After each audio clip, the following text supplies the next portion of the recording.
Singapore was once a quiet island. Malay villagers called it Temasek, living simple lives by the sea. The island had little importance. Fate was preparing a change. The British sought a trading post to challenge the Dutch. The East India Company needed a harbor along the India-China route. Sir Stamford Raffles saw potential. In 1819, he realized Singapore's strategic importance. Raffles made a deal with Tengku Hussein. He secured permission for a British trading post. Singapore became part of the British network. Traders arrived, speaking many languages. The population soared. The British established free trade. Singapore became a busy port. The British dream was realized. Immigrants worked hard. Singapore offered opportunity. In 1867, it became a crown colony. It had become a major port. Trade shaped Singapore's destiny. Singapore was a thriving port. Ships came from all over. The British made it a colony. It was under British rule. This brought stronger defense. Officials built buildings and roads. They created a police force. Population expanded quickly. Many sought fortune. Chinese were traders, Indians laborers. Europeans dominated trade. The city was a mix of cultures. Chinatown was busy, India smelled spices. Singapore was a land of opportunity. Trade flourished. In 1892, docks were built. These became the port. Railways made trade faster. Rubber and tin were vital. Singapore became a major center. Laborers worked in warehouses. British grew richer. Life was not equal. Europeans lived in bungalows. Singapore offered stability. Global tensions rose. British built a base. By 1938, base was complete. It was Gibraltar of the East. There were signs of unrest. Workers organized. Change was coming. Then came World War II. Attack came from north. British surrendered. It was a defeat. Singapore's era ended. In 1942, Singapore fell to Japan. The British flag lowered. The rising sun rose. Singapore was under new control.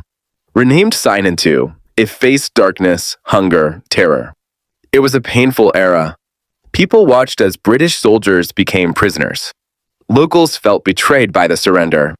The new rulers enforced strict laws. Disobedience meant punishment. Curfews enforced. English was dangerous. Food was scarce.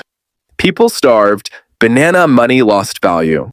The Kempitai began a brutal campaign. Thousands executed in the Supching massacre. Families were torn apart. Fear filled daily life. Japanese compulsory. Many sent to the death railway. Women suffered in silence. Resistance fighters organized against occupiers. Citizens risked lives to help others. In 1945, Japan surrendered. The nightmare ended. British forces returned. Hearts heavy. Singapore was in ruins. A new spirit emerged. People wanted self-governance. The occupation taught unity and resilience. Singapore would rise stronger. Singapore was broken in 1945. Liberation's joy faded. Life stayed hard. Prices rose, jobs disappeared, faith in British protection waned. Singaporeans lived under colonial rule for a century, but the Japanese occupation changed everything. British defeat showed foreign powers could be beaten, planting self-determination's seed. The late 1940s saw political activity. Strikes filled streets. Newspapers, coffee shops debated Singapore's future. In 1948, British allowed elections, but most seats stayed with officials. Singaporeans wanted their future decided. Lee Kuan Yew emerged. Lee founded the PEP in 1954, uniting races. Pressure mounted. In 1955, they agreed to elections. The election was historic. Singaporeans chose leaders. Marshall became chief minister. In 1959, the British granted Singapore self-government.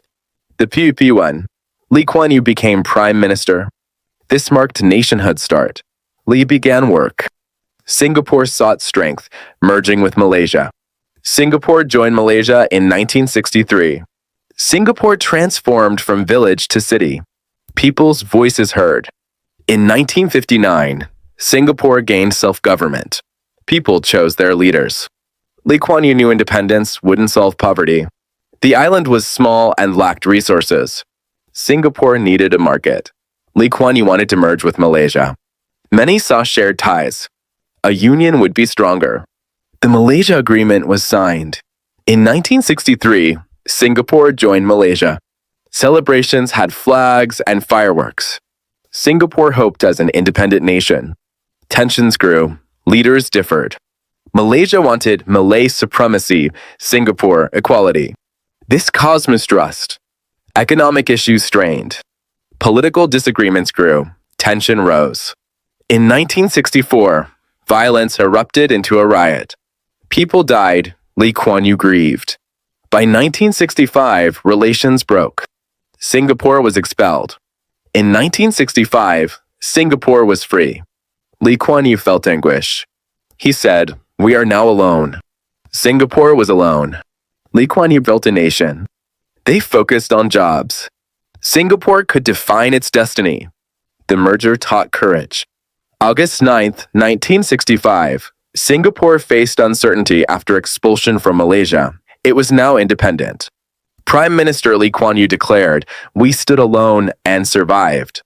Singapore lacked army, resources, income, leading to failure predictions. Yet, a remarkable transformation occurred. Early on, Singapore faced unemployment, slums, reliance on water imports. Lee Kuan Yew and his team aimed to build a strong nation. They attracted investors, transforming Singapore into an electronics producer. Nation-building united populations with English as common language. The housing board built apartments, moving families from slums to affordable homes. National service instilled discipline. The UN and ASEAN secured recognition. Strict laws ensured cleanliness, safety, making Singapore trustworthy. Education became a priority, preparing Singaporeans for the global workforce.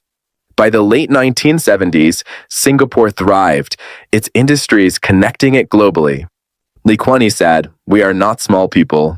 Singapore's story inspires. By the 1970s, Singapore was ready to grow. Hard work had built a strong foundation. Leaders envisioned a global center. Their vision aimed for a high-tech powerhouse.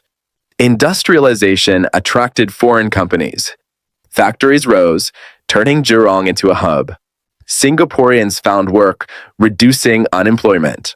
Singapore transitioned to computer parts and tools. Singapore modernized its cityscape. Changi Airport launched in 1972.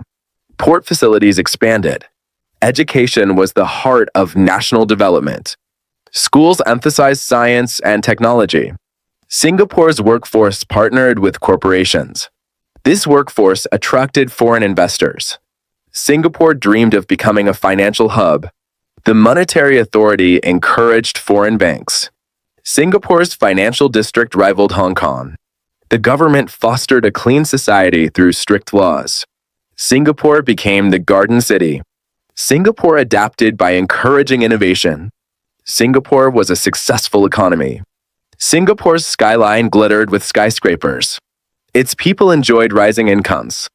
Lee Kuan Yew, "We started with determination."